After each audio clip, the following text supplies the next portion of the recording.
Who in their right mind thinks it's a good idea to start a podcast where I have to be outside right at the beginning of summer? Hey, guess what? It's me. I'm the big dumb idiot.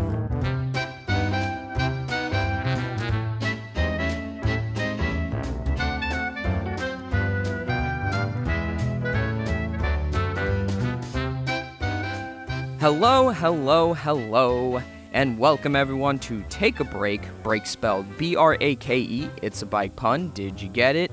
My name is Justin Allen. This is a podcast where I travel the Metroplex on my bike, park somewhere, and record a podcast at that location. Welcome in everyone, I hope everyone is doing well. Let's go ahead and start with the boring bike stuff that no one cares about. I am currently at 6.7 miles. It will end up being 13.4-ish by the time I'm done. I'm at a time of 39 minutes and 6 seconds, a pace of 10 minutes, 14 miles per hour. I have burnt 274 calories. I have rode 94.02 miles since starting the podcast. I might actually go ahead and get that up to 100. We'll see about that. I'm currently at 328.9 miles in the year, and my current miles total on the app that I use to track everything is 930 miles.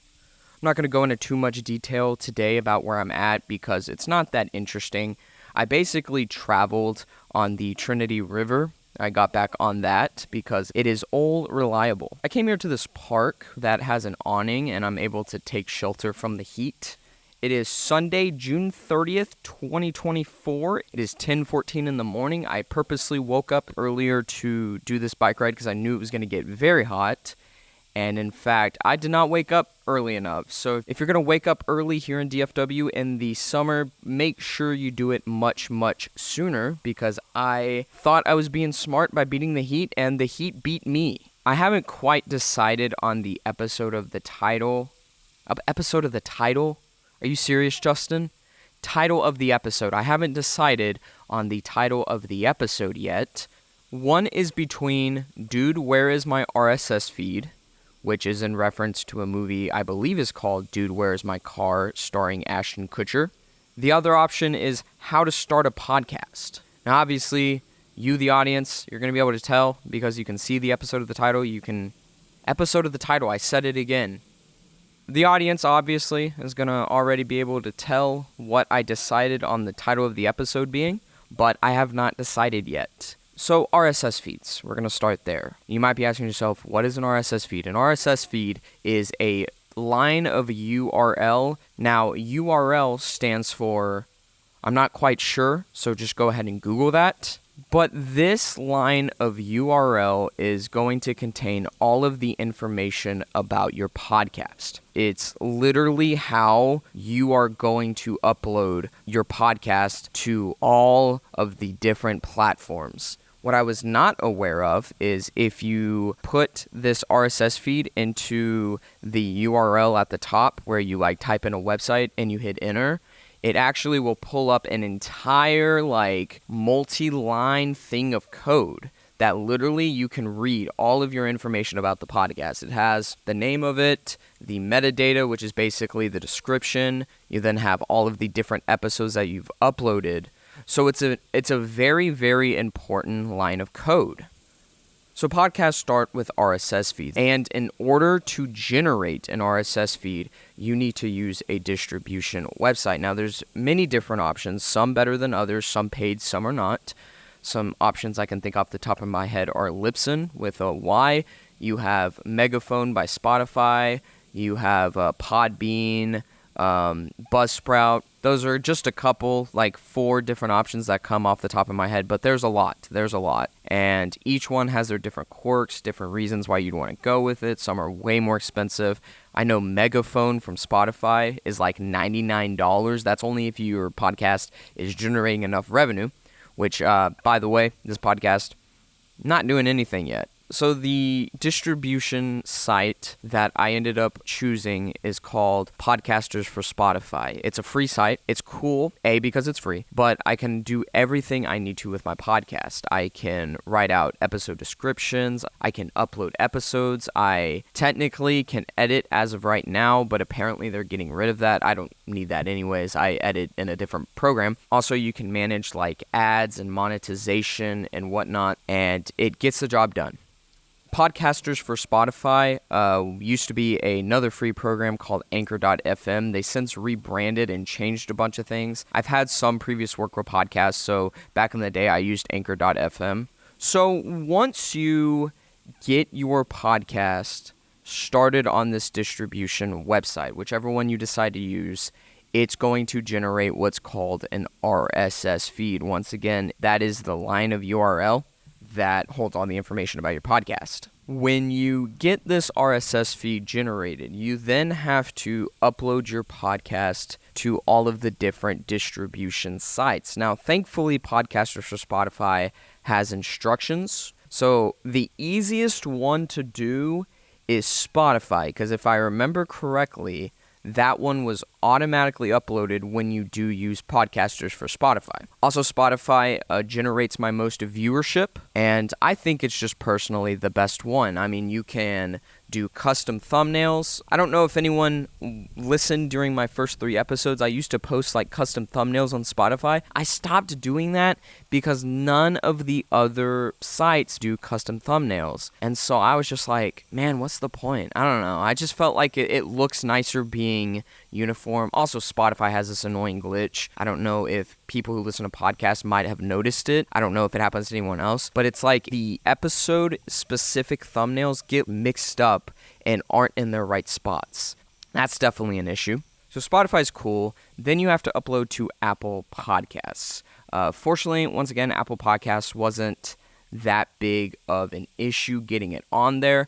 What I was actually struggling with Apple Podcasts was the formatting of my metadata, which once again is just my episode descriptions and whatnot. They were really making it difficult for me to properly format how I wanted the description to look. And I sort of learned after a while that all of the different platforms are gonna really make it difficult in formatting your episode description and how you want to look at it. So I eventually got to a point where I said, never mind, I don't want to deal with this. It just looks the way it does. Then I tried getting it on YouTube. This is probably the thing that annoyed me the most about this entire process and the main reason why I'm ranting. I made an account with Google. I started to make my YouTube channel. I made it how I wanted to look. I spent some time in Photoshop, and about an hour later, I stepped away from my computer, and about an hour later, I was banned from YouTube.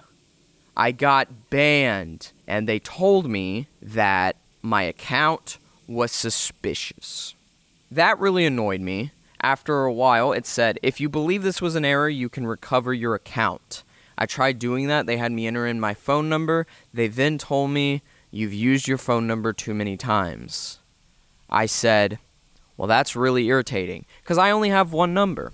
My friend Logan, shout out to Logan, he gave the recommendation of just using a text-free app, and I tried that, and Google was one step ahead of me. They do not allow you to use a text-free app to verify a phone. I then contacted Google, and I said, hey, I need my account back. You know, I spent time making this channel, made it all nice and pretty, and you guys banned me.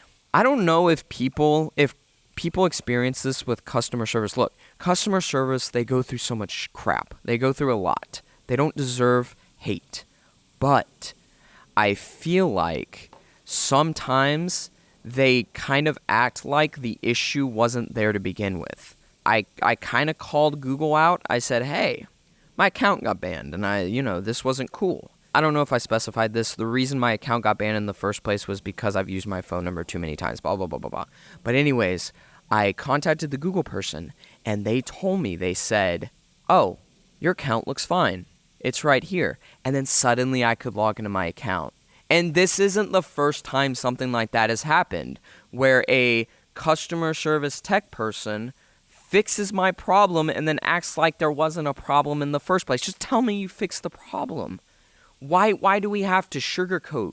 So then after getting my podcast on YouTube, I turned around and started to try and get it on Amazon Music. By the way, I'm going in order of what I believe are the most popular. So I started with Spotify, and now I'm at Amazon Music. If you actually look at my website, the websites are in order of what I think is the most popular, followed by what I think is the most least popular. So what I did not realize was your RSS feed. This was before I realized the thing where you could paste your RSS feed into the URL and then hit enter, and then it shows you like all the paragraphs and paragraphs of information. I didn't realize that your email was supposed to go there. I thought it was supposed to go in the URL itself.